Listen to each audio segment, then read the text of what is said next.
Welcome to AS Digital Vlogs.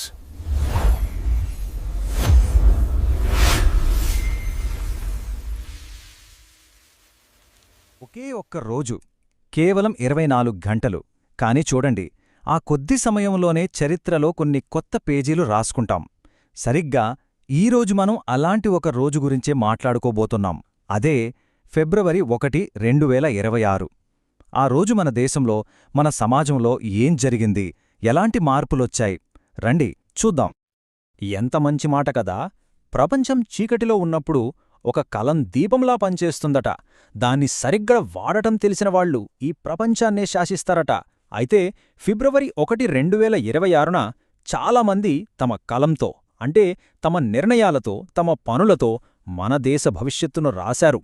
వాళ్ల కథలే ఈరోజు మనం తెలుసుకోబోతున్నాం. సో ఆ రోజున ఆ కలాన్ని పట్టుకున్నవాళ్లు ఎవరు? చరిత్రను రాసిన చేతులు ఎవరివి? వాళ్ళు తీసుకున్న నిర్ణయాలేంటి?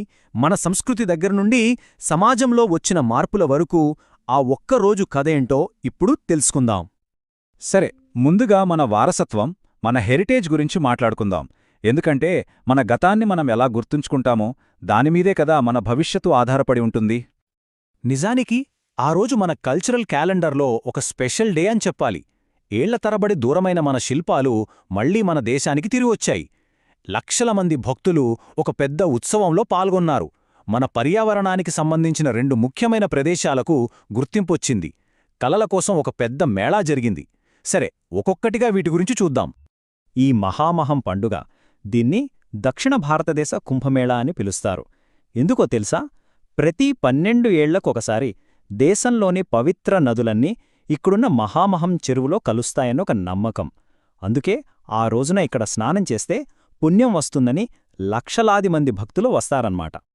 పర్యావరణం విషయంలో కూడా ఒక మంచి వార్త. 2 కొత్త ప్రదేశాలకు రామ్సార్ సైట్స్గా గుర్తింపు వచ్చింది.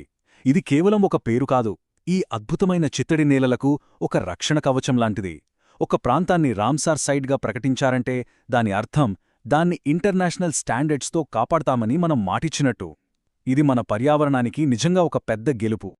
50. ఈ నంబర్ ఏంటంటే మన సముద్ర సరిహద్దులకు కాపలా కాసే ఇండియన్ కోస్ట్ గార్డ్ ఆ రోజు తమ 50వ వ్యవస్థాపక దినోత్సవాన్ని జరుపుకుంది. 50 సంవత్సరాల సేవ.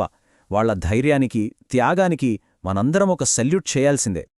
సరే, వారసత్వాన్ని కాపాడుకోవడం ఒక ఎత్తైతే సమాజాన్ని ముందుకు నడిపించడం మరో ఎత్తు.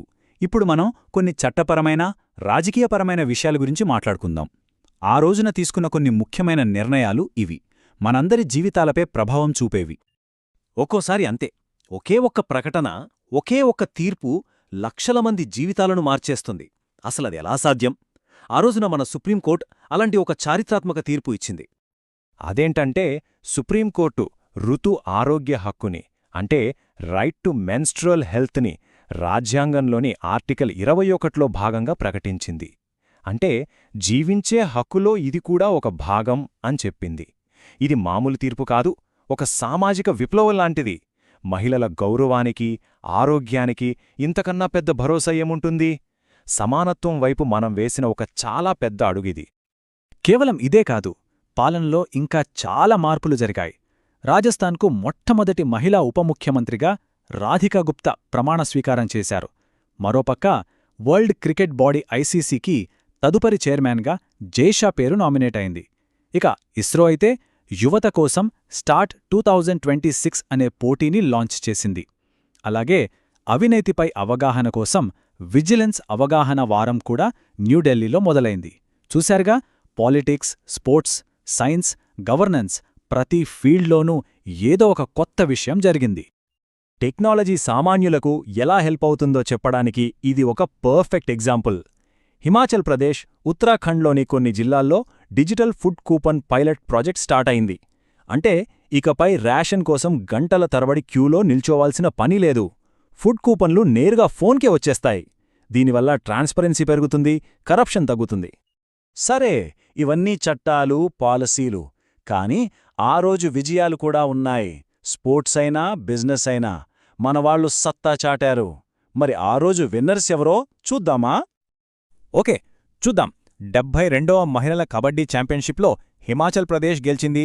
వింగ్స్ ఇండియా 2026లో airport of the year award Delhi ఎయిర్పోర్ట్కు దక్కింది. ఇక ఇండియా ఓపెన్ బ్యాడ్మింటన్లో విమెన్స్ సింగిల్స్ టైటిల్ను ఆన్ సే యంగ్ కైవసం చేసుకుంది.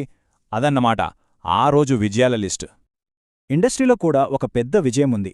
కార్పొరేట్ సోషల్ రెస్పాన్సిబిలిటీ అంటే కంపెనీలు కేవలం లాభాల కోసమే కాకుండా సమాజానికి కూడా సేవ చేయడం. ఈ విషయంలో దేశవ్యాప్తంగా జరిగిన సర్వేలో ఎన్టీపీసీ లిమిటెడ్ ఫస్ట్ ప్లేస్లో నిలిచింది. ఇది చాలా గొప్ప విషయం. చూశారు కదా, కేవలం 24 గంటలు, కానీ ఎన్ని సంఘటనలు, ఎన్ని మార్పులు! సరే, ఇప్పుడు ఈరోజు జరిగిన వాటన్నిటినీ ఒక్కసారి వెనక్కి తిరిగి చూద్దాం. ఆ ఒక్క రోజులో మనం ఏం చూశాం? ఒకవైపు మన సంస్కృతి, మన వారసత్వం తిరిగి మన దగ్గరికి రావడం చూశాం.